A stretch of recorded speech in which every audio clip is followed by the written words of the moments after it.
Hi viewers అందరికీ నమస్కారం. ఈరోజు మనం మన జీవితాన్ని కొన్ని వారాల పాటు ప్రభావితం చేయబోయే ఒక పెద్ద జ్యోతిష్య మార్పు గురించి తెలుసుకుందాం. జ్యోతిష్యంలో రాశి ఉన్నప్పుడు మన ఆలోచనలు, నిర్ణయాలు చివరికి అదృష్టం కూడా మారిపోతూ ఉంటుంది. అట్లాంటిదే ఇప్పుడు జరగబోతుంది. మన జ్యోతిష్యంలో సాదాసీదాగా ఉండే కుజుడు తన రాశి మారబోతున్నాడు. సరిగ్గా సెప్టెంబర్ 13 రాత్రి 8:18 కుజుడు ప్రస్తుతం ఉన్న కన్యా రాశిని వదిలి శుక్రుడు ఇంట్లో ఉండే తులారాశిలోనికి వస్తూ ఉన్నాడు. ఇది ఒక ముఖ్యమైన మార్పు. ఈ మార్పు వలన ప్రపంచంలో చాలా వింతలు, విధ్వంసాలు జరిగే అవకాశం కూడా ఉంది. అయితే కుజుడు తులారాశిలోనికి ప్రవేశించడం వల్ల ద్వాదశి రాశులలో కొన్ని రాశుల వారికి కష్టకాలంగా ఉంటుంది. కుజుడు రాశి మార్చినప్పుడు ఒక్కో స్థానంలో ఉంటాడు. కుజుడు ఉన్న స్థానాన్ని బట్టి మనం ఏ రాశి వారికి మంచి జరుగుతుంది, ఏ రాశి వారికి చెడు జరుగుతుంది అనే విషయాలన్నీ తెలుసుకోవచ్చు. ఈ మార్చడం వల్ల మన జీవితాల్లో చాలా మలుపు వస్తాయి. ఎందుకంటే కుజుడు నిపుణుగా ఉంటాడు. తులారాశిలో నీటి శాతం ఉంటుంది. వీళ్ళిద్దరూ కలిస్తే ఏం జరుగుతుందో చూద్దాం. ఈ మార్గం మన జీవితంలో ఎట్లాంటి మార్పులు తెలుస్తుంది, ముఖ్యంగా ఎట్లాంటి జాగ్రత్తలు తీసుకోవాలో ఈరోజు తెలుసుకుందాం. ఈ మార్పు ఏ రాశి వారికి అదృష్టం తెస్తుంది, ఏ రాశులకు కొంచెం జాగ్రత్తగా ఉండాలో కూడా చూద్దాం. కాబట్టి ఈ వీడియోని చివరి వరకు తప్పకుండా చూడండి. అలాగే మా వీడియో నచ్చితే లైక్ చేసి షేర్ చేయండి. అలాగే మా ఛానల్ని సబ్స్క్రైబ్ చేసుకోండి. ఇక వీడియోలోకి వస్తే జ్యోతిష్యంలో కుజుడిని భూమి పుత్రుడు అంటారు. అంటే ఆయన భూమికి కొడుకు లాంటివాడు. అందుకే ఇల్లు, స్థానము, ఆస్తులు ఆయన కారకుడు. సైనికుల్లాగా శక్తి, ధైర్యము, పట్టుదల కలిగి ఉంటాడు. ఏదైనా పని మొదలు పెడితే పూర్తి చేసే వరకు వదిలిపెట్టడు. అందుకే తన జాతకంలో కుజుడు బలంగా ఉంటే మనం చాలా చురుగ్గా, ధైర్యంగా, నాయకుడిలాగా ఉంటాం. మనల్ని చూసి నలుగురు భయపడతారు. అయితే ఆయన బలహీనంగా ఉండేదాన్ని ఫలితం పూర్తి వ్యతిరేకంగా ఉంటుంది. అనవసరమైన కోపం, ఆవేశం, గొడవలు, శత్రుత్వాలు, ప్రమాదాలు, రక్త సంబంధిత సమస్యలు, అప్పులు లాంటివి వల్ల వస్తాయి. అంటే కుజుడు మంచి చేస్తే రాజులో చేస్తాడు, చెడు చేస్తే బిచ్చగాడుని అయినా సరే కత్తి ఎత్తేలాగా చేస్తాడు. మంచివాడి అయితే ప్రాణాలు కాపాడవచ్చు, చెడువాడి ప్రాణాలు తీయవచ్చు. అంతటి శక్తివంతమైన గ్రహం ఇప్పుడు కుజుడు తులారాశిలోనికి రాబోతూ ఉన్నాడు. తుల అంటే తాసు. ఈ రాశి గుర్తు కూడా రాశి. దీనిని బట్టి మనం అర్థమవుతుంది ఈ రాశి స్వభావం ఏమిటో. తులారాశి ఎప్పుడు సమతుల్యం, శాంతిని కోరుకుంటుంది. గొడవలు, వాదనలు ఇది చాలా దూరంగా ఉంటుంది. అందరితో కలిసి ఉండాలి, అందరినీ కలుపుకొని పోవాలి అనే స్వభావం. శుక్రుడు అంటే అందము, ప్రేమ, కళలు, సంగీతము, విలాసాలు, బంధాలు, పెళ్లి లాంటి సున్నితమైన విషయాలకు కారకుడు. అందుకే తులారాశి వాళ్ళు చాలా అందంగా, ఆకర్షణీయంగా ఉంటారు. వారికి గొప్ప అనుకున్న వారన్న అస్సలు నచ్చదు. ఒక నిర్ణయం తీసుకునే ముందు 10 సార్లు ఆలోచిస్తారు. ఇది మంచిదా, చెడ్డదా, ఎవరినైనా నష్టం కలిగిస్తుందా అనే తాసులో వేసి చోకినట్లుగా ఆలోచిస్తూ ఉంటారు. అందుకే ముందుకు వెళ్తారు. ఇప్పుడు అసలు విషయానికి వద్దాం. నిప్పు లాంటి ఆవేశమైన కుజుడు శాంతి, బంధాన్ని గౌరవించే తులారాశిలోనికి వస్తున్నాడు. ఇది ఒక విచిత్రకరమైన కలయిక. ఇక్కడ కుజుడు అంత సులభంగా పడదు. ఎందుకంటే కుజుడు సూటి ఉంటాడు, కానీ తులారాశికి తెలివిగా మాట్లాడడమే ముఖ్యం. కుజుడు వెంటనే పని పూర్తి కావాలి. తులారాశికి ఆలోచనకి సమయం కావాలి. ఈ సమయంలో న్యాయం కోసం పోరాడే గుణం పెరుగుతుంది. సమాజంలో జరిగే అన్యాయంపై గొంతు ఎత్తాల్సి వస్తుంది. అయితే కొన్నిసార్లు ఏం చేయాలి తెలియక నిర్ణయం తీసుకోలేకపోయినా ఇబ్బంది పడతాం అంటారు. అంటే కోపాన్ని నేరుగా చూపించకుండా పరోక్షంగా మాటల ద్వారా, చేతల ద్వారా చూపించడం ఇది ఈ సమయంలో ఎక్కువగా కనిపిస్తుంది. కానీ అహం వల్ల చిన్న చిన్న గొడవలు కూడా రావచ్చు. అసలు ఈ స్థానంలో అంటే మంచి జరుగుతుంది, ఏ స్థానంలో అంటే మధ్యస్థ ఫలితాలు ఇస్తాడు, ఏ స్థానం అంటే చెడు ఫలితాలను ఇస్తాడో తెలుసుకుందాము. ఈ విషయం తెలుసుకోవడం వల్ల ఈ గ్రహ సంచారం వాటి యొక్క ఫలితాలు మనం సులభంగా అర్థం చేసుకోగలుగుతాము. 3, 6, 10, 11 స్థానాలలో చాలా మంచి ఫలితాలను ఇస్తాడు. ఈ స్థానాలలో ఆయన ధైర్యం, శక్తి, విజయం, కీర్తి, ఆర్థిక లాభాలు పెంచుతాడు. 1, 2, 7, 8, 12 స్థానాలలో కుజుడు చెడు ఫలితాలను ఇవ్వవచ్చు. ఈ స్థానంలో ఆయన కోపం, ప్రభావితం, ఆర్థిక నష్టాలను, వివాహ జీవితంలో సమస్యలను సృష్టిస్తాడు. కుజుడు మంచి, చెడు రెండూ కలిసి ఇస్తాడు. ఈ స్థానాలలో ఇల్లు, కుటుంబ, అదృష్టము, తండ్రి బంధాలు, విషయంలో కొన్ని ఇబ్బందులు ఉన్న పూర్తి నష్టం ఉండదు. ఇప్పుడు ఒక్కో రాశిపై కుజుడి సంచారం ఎట్లా ప్రభావం చూపుతుందో వివరంగా చూద్దాం. మేషరాశిలో 7వ ఇంట్లో వస్తున్నాడు. పూర్తి దృష్టి మీ భాగస్వామి మీద, మీ వ్యాపారం మీద ఉంటుంది. మీలో శక్తి విపరీతంగా పెరుగుతుంది. అయితే ఈ శక్తి మీ భాగస్వామిపై పెత్తనం చెలాయించడానికి వాడితే మీ దాంపత్య జీవితం విపరీతంగా గొడవలు తప్పవు. మీ భాగస్వామి కూడా తగ్గదులే అన్నట్లుగా ఉంటారు. కాబట్టి ఈ సమయం మీరు చాలా ఓపికగా ఉండాలి. మీ కోపాన్ని అదుపులో పెట్టుకోవాలి. అది మీ శక్తి. మీ జీవిత భాగస్వామితో కలిసి కొత్త పనులు చేయడానికి వాడితే మీ బంధం మరింత బలపడుతుంది. వ్యాపారంలో కొత్త ఒప్పందాలు చేసుకుంటారు, కానీ అహం దానికి అడ్డు రాకుండా చూసుకోవాలి. ముఖ్యంగా నడవడం, కిడ్నీలు సంబంధిత జాగ్రత్తలు తీసుకోవాలి. ప్రతి మంగళవారం సుబ్రహ్మణ్యేశ్వర స్వామిని పూజించడం మీకు చాలా మంచిది. వృషభ రాశి, మీలో ఈ రాశి వారికి కుజుడు 6వ ఇంట్లోకి వస్తున్నాడు. ఇది రోగాలు, అప్పులు, శత్రువులు, రోజువారీ ఉద్యోగం చూస్తుంది. కుజుడు ఒక చెడు గ్రహం కాబట్టి ఆయన 6వ ఇంట్లో ఉండటం మంచిది. దీన్ని విపరీతంగా రాజయోగం అంటారు. అంటే మీ శత్రువుపై మీరు విజయం సాధిస్తారు. కోర్టు కేసులు మీ అనుకూలంగా పరిష్కారం అవుతూ ఉంటాయి. పోటీ పరీక్షలకు సిద్ధమవుతున్న విద్యార్థులకు ఇది ఒక మంచి సమయం.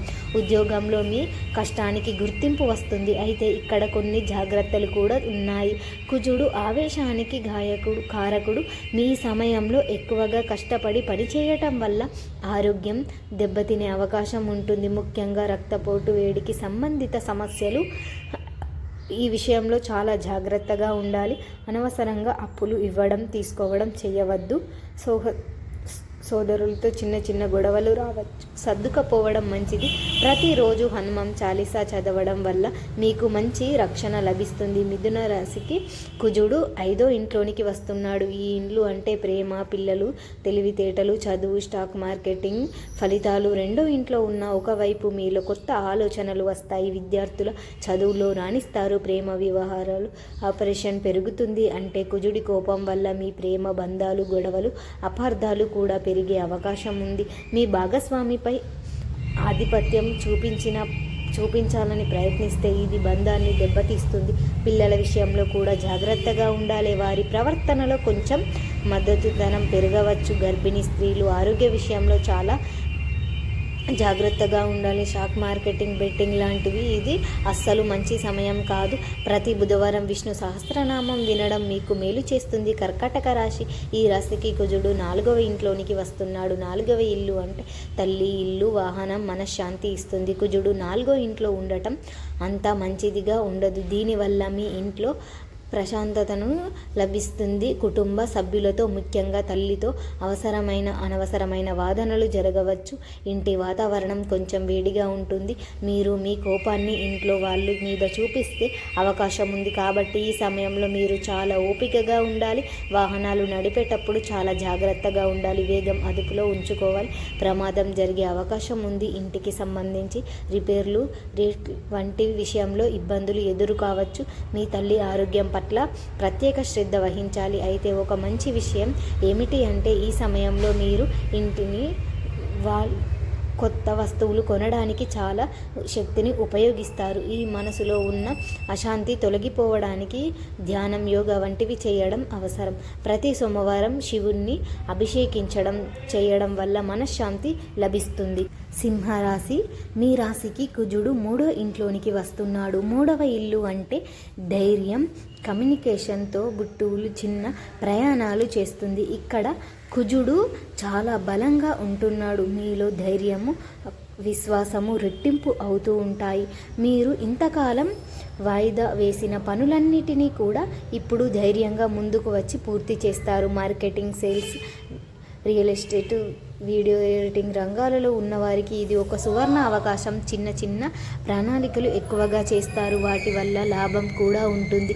మీ తోబుట్టువులతో మీ బంధాలు మెరుగుపడతాయి. అయితే ఇక్కడ కూడా ఒక చిన్న జాగ్రత్త అవసరం. మీ మాట కొన్నిసార్లు కఠినంగా ఇతరులను గాయపరిచేలాగా ఉండవచ్చు.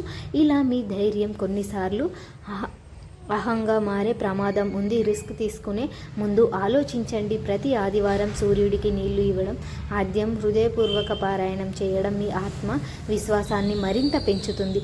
కన్యా రాశి గురించి కుజుడు 2వ ఇంట్లోనికి ప్రవేశిస్తున్నాడు. 2వ ఇల్లు అంటే డబ్బు, కుటుంబం మాట ఇస్తుంది. కుజుడు ఇక్కడికి రావడం వల్ల మీ పూర్తి డబ్బు సంపాదన మీద ఉంటుంది. ఫోకస్ అంతా డబ్బు సంపాదన మీద ఉంటుంది. మీరు డబ్బు కోసం చాలా కష్టపడతారు.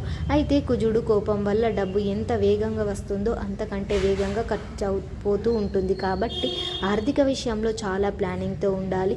అలాగే మీ మాట చాలా కఠినంగా, సూటిగా తయారవుతుంది. దీనివల్ల మీ కుటుంబ సభ్యులతో, దగ్గరి వారితో బంధాలు దెబ్బతినే ప్రమాదం కూడా ఉంది. మాటలు ముందు 1కి 2 సార్లు ఆలోచించాలి. నాలుక మీ వల్ల అదుపు మంచి జరుగుతుంది, మీ నాలుక వల్లే కూడా చెడు జరుగుతుంది అని గుర్తుంచుకోవాలి. ఆహార విషయంలో కూడా చాలా జాగ్రత్తగా ఉండాలి. వేడి చేసే పదార్థాలు, స్వీట్స్ ఫుడ్ ఎక్కువగా తినవద్దు. ఆరోగ్య సమస్యలు రావచ్చు. కుటుంబంలో చిన్న చిన్న వాదనలు, ఆసక్తి సంబంధించి గొడవలు రావచ్చు. ప్రతి బుధవారం ఆవులకు పచ్చగడ్డి తినిపించడం మీకు మేలు చేస్తుంది.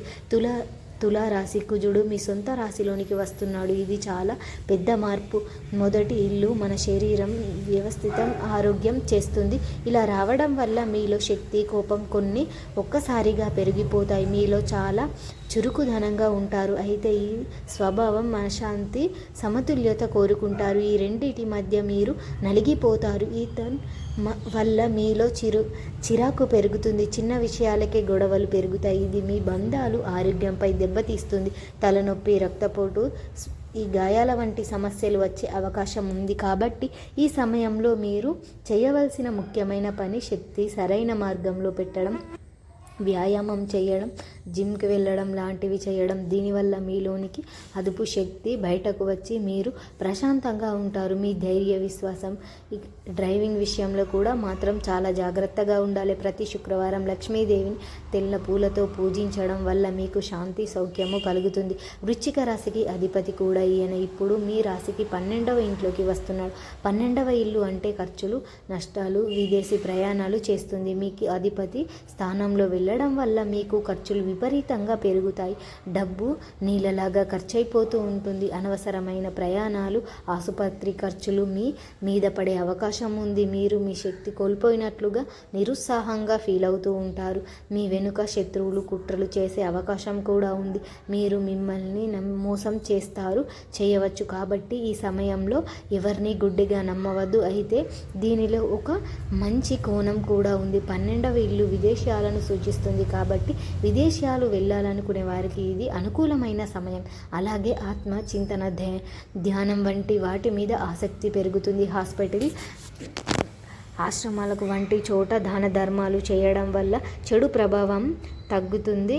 ప్రతి మంగళవారం హనుమాన్ గుడికి వెళ్ళి ప్రదక్షిణలు చేయడం మీకు రక్షణ కవచంలాగా పనిచేస్తుంది. ధనస్సు రాశి వారికి, ఈ రాశికి కుజుడు 11వ ఇంట్లోనికి వస్తున్నాడు. 11వ ఇల్లు అంటే లాభదాయకం, కోరికలు నెరవేరడం, స్నేహితులు కలుస్తుంది.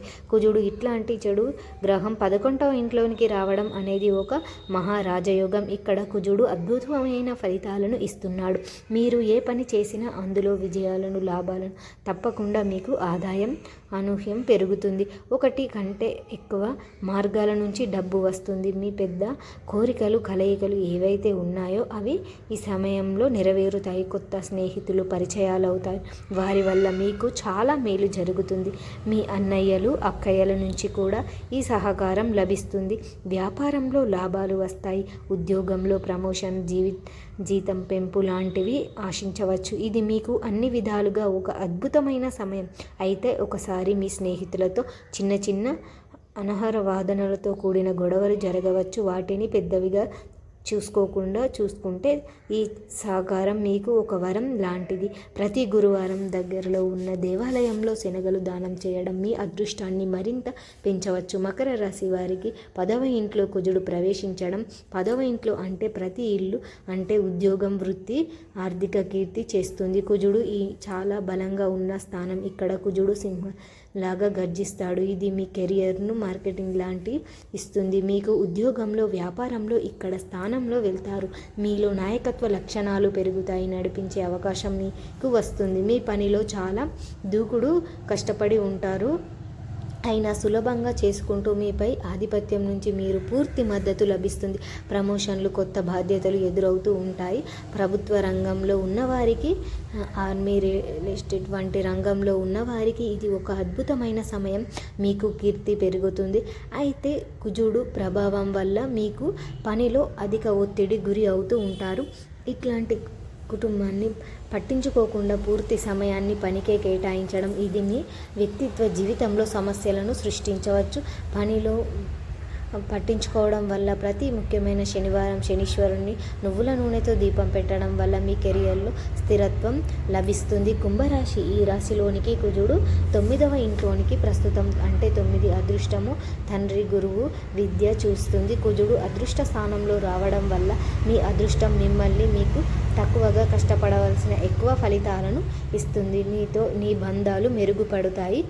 ఆయన ద్వారా మీకు లాభం చేకూరుతుంది. ఉన్నత విద్య కోసం ప్రయత్నిస్తున్న విద్యార్థులకు ఇది అనుకూలమైన సమయం. విదేశాలకు వెళ్ళాలని మీ కోరికలు నెరవేరవచ్చు. మీ గురువులు, పెద్దల ఆశీర్వాదం మీకు లభిస్తుంది. మీకు దేవుడు, పనుల, సేవ కార్యక్రమాల మీద ఆసక్తి పెరుగుతుంది. అయితే కుజుడి ప్రభావం వల్ల మీరు కొన్నిసార్లు మీ నమ్మకాల విషయంలో చాలామంది ఉంటారు. మీరే సరైన వారిని వాదిస్తూ ఉంటారు. ఇదేమి తండ్రితో, గురువుతో విభేదాలు దారితీయవచ్చు. ఈ అభిప్రాయ విభేదాలు ఇతరులు వేరు రుద్దడానికి ప్రయత్నించవద్దు. ప్రణాళికతో చిన్న చిన్న ఆటంకాలు లేదా ప్రమాదాల పట్ల జాగ్రత్తగా ఉండాలి. ప్రతి శనివారం కాకుండా ఆహారం పెట్టడం మీకు మేలు చేస్తుంది. మీనరాశికి కుజుడు 8వ ఇంట్లో వస్తున్నాడు. 8వ ఇల్లు అంటే ఆత్మ, సంఘటనలు, ఆస్తి, పరోగాలు, ఆరోగ్యం లాంటివి సున్నితమైన విషయాలు చూస్తుంది. 8వ ఇంట్లో ఉండటం అనేది కొంచెం కష్టమైన సమయం. జీవితంలో అనుకోని ఆకస్మిక మార్పులు, అడ్డంకులు ఎదురుకావుతూ ఉంటాయి. మీ మానసిక, శారీరకంగా ఒక ఒత్తిడికి గురి అవుతూ ఉంటారు. ఆరోగ్య విషయంలో చాలా జాగ్రత్తగా ఉండాలి. ముఖ్యంగా గాయాలు, ఆపరేషన్లు, రక్త సంబంధిత ఇన్ఫెక్షన్ల బారిన పడే అవకాశం ఉంది. వాహనాలు నడిపేటప్పుడు చాలా అప్రమత్తంగా ఉండాలి. మీ అత్తమామలతో బంధాలు దెబ్బతీయవచ్చు. అయితే ఒక మంచి విషయం ఏమిటి అంటే 8వ ఇల్లు పరిశోధనకు సూచిస్తుంది. కాబట్టి రిస్క్ లైఫ్లో ఉన్నవారికి, జ్యోతిష్యం లాంటి రహస్య శాస్త్రాలు ఆశించే వారికి ఇది చాలా మంచి సమయం. వారి లోతైన విషయాలు తెలుసుకోగలుగుతారు. ఇన్సూరెన్స్, వాస్తుపు లాంటి వాటి ద్వారా ఆత్మవిశ్వాస, ధనలాభం కలిగే అవకాశం కూడా ఉంది. ఈ కష్టకాలంలో మీరు చేయవలసింది ఓపిక పట్టడం, ప్రతి విషయంలోనూ జాగ్రత్తగా ఉండడం, ప్రతి మంగళవారం సుబ్రహ్మణ్యేశ్వర స్తోత్రం లేదా రుద్రాక్షణం వినడం. ఇది మిమ్మల్ని అన్ని రకాల ప్రమాదాల నుండి కాపాడుతుంది. ఈ పూజ అందరికీ ఒక ముఖ్యమైన పాఠాన్ని నేర్పిస్తుంది. అదేవిధంగా శక్తి, మన కోపాన్ని ఈ బ్యాలెన్స్ చేసుకోవడంలో, మన వ్యక్తిగత కోరికలు, మన బంధాలు మధ్యస్థంగా సర్దుబాటు చేసుకోవడంలో నేర్పుతుంది. ఈ సమయంలో అందరూ చేయవలసిన కొన్ని సాధన పనులు ఏమిటి అంటే, ప్రతి మంగళవారం హనుమంతుడిని లేదా సుబ్రహ్మణ్యేశ్వర స్వామివారిని పూజించాలి. ఎర్రటి వస్త్రాలను లేదా కందిపప్పు వంటివి కోపాన్ని తగ్గించడానికి ప్రయత్నించండి. ముఖ్యంగా మీ భాగస్వామితో వాదనలకు దిగకుండా ఉండడం మంచిది. మీ శక్తి, వ్యాపారం, క్రీడలు అంటే మంచి పనులు చేయడానికి ఉపయోగించడం మంచిది. అందరితో ప్రేమగా, సామరస్యంగా ఉండడానికి ప్రయత్నించాలి. కనీసం ఉప్పు లేదా ఆహారం తీసుకోవడం, హనుమాన్ చాలీసా, సుబ్రహ్మణ్యేశ్వర స్తోత్రం, కుజ స్తోత్రం ప్రతిరోజు చదవడం. మీ ఇంట్లో వైటింగ్, పుష్పాలు, మొక్కలను పెంచడం, ఎరుపు రంగు దుస్తువులు ఎక్కువగా ధరించడం లేదా ఎర్రటి ధరించడం, కండువ ధరించడం, ఈ వస్తువులు లేదా కందిపప్పు పేదలకు దానం చేయడం, భూమిని దానం చేయడం, ఇట్లాంటివి చేస్తే కుజుడి అనుగ్రహం కలుగుతుంది. ఇక మా వీడియో మీకు నచ్చినట్లయితే లైక్ చేయండి, షేర్ చేయండి. అలాగే మా ఛానల్ని కూడా సబ్స్క్రైబ్ చేసుకోండి. మీ అందరికీ ధన్యవాదములు.